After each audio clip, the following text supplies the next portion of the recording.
What kind of diplomacy, JD, you are speaking about? What do you mean? I'm talking about the kind of diplomacy that's going to end the destruction of your country. Yes, but if you Mr. President, with respect, I think it's disrespectful for you to come into the Oval Office and try to litigate this in front of the American media. Right now, you guys are going around and forcing conscripts to the front lines because you have manpower problems. You should be thanking the President for trying to bring an end to this conflict. Have you ever been to Ukraine that you say what problems we have? I have been to. Come once. I've actually watched and seen the stories, and I know what happens is you bring them on a propaganda tour, Mr. President. Do you disagree that you've had problems bringing people into your military? And do you think that it's respectful to come to the Oval Office of the United States of America and attack the administration that is trying to prevent the destruction of your country? A lot of questions. Let's start from the beginning. Sure. First of all, during the war, everybody has problems, even you, but you have nice ocean and don't feel now, but you will feel it in the future. God bless. You don't know that. God bless. God bless. You will not have a war. Don't tell us what we're going to feel. We're trying to solve a problem. Don't tell us what we're going to feel. I'm not telling you. Because you're in no position to dictate that. That's Remember exactly what this. You're in no position to dictate what we're going to feel. We're going to feel very good. You will feel influence. We're going to feel very good and very strong. You will feel influence. You're right now not in a very good position.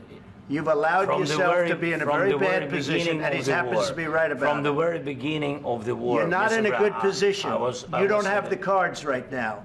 With us, you start having cards. I'm not playing cards. Right now, you don't. You're playing cards. Mr. President. You're playing cards. Serious. You're gambling with the lives of millions of people. You're gambling with World War III. You're gambling with World War III. And what you're doing is very disrespectful to the country, this country. That's back to you. Far more than a lot of people said they should have. Have you said thank you once? This entire meeting? No, in this entire meeting, have you said thank you?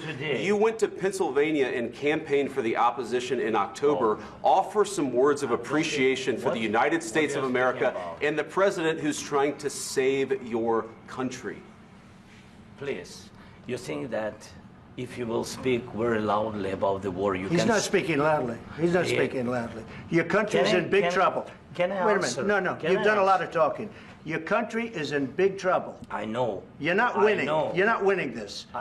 You have a damn good chance of coming out okay because of us. Mr. President, we are staying in our country, staying strong from the very beginning of the war. We've been alone, and we are thankful. I said thanks you haven't in been this alone. cabinet, you and haven't not been only alone. in this cabinet. We gave you, through this stupid president, $350 billion.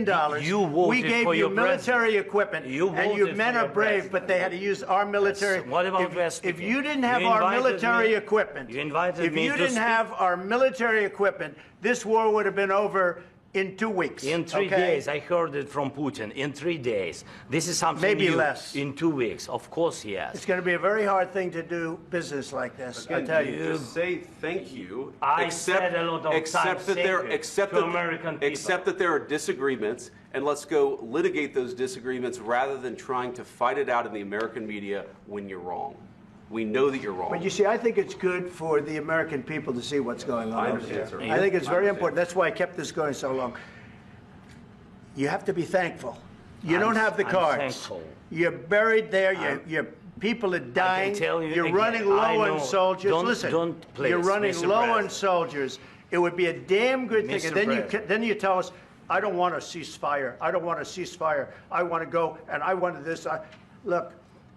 If you could get a ceasefire right now, I tell you, you take it so the bullets stop flying and your men stop getting killed. Of course, we want to stop the war. But you're saying you don't want a ceasefire. But I said to you, I want a ceasefire. With guarantees. Because you'll get a ceasefire faster than an agreement. Ask our people about ceasefire, what they think. That wasn't with me. For you that wasn't with me. That was with a guy named Biden, who was not a smart person. That was with Obama. President. It was your president. Excuse me. That was with Obama, who gave you sheets, and I gave you javelins. Yes. I gave you the javelins to take out all those tanks. Obama gave you sheets. In fact, the statement is Obama gave sheets and Trump gave javelins.